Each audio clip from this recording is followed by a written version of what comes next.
FA Cup imekaa mbaya sana.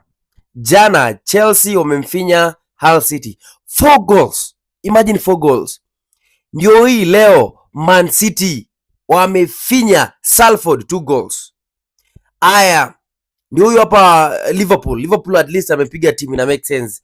Liverpool amemtandika Brighton 3 goals. At least hiyo ina make sense. But mambo ya Hull City, Salford ijulikane.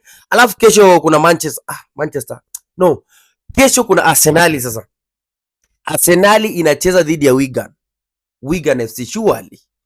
Anyway, that is FA Cup. Na ijulikane na atachukua FA. Either Chelsea, either Arsenal, either Man City, either Liverpool. So, kwa hizi timu zote, yani timu zimecheza timu ndogo ndogo. Yani timu ndogo ndogo na mnapewa bure. Yani Liverpool pekee yake ndio imecheza timu at least. Acha tungoje na tuone anachukua FA Cup this time.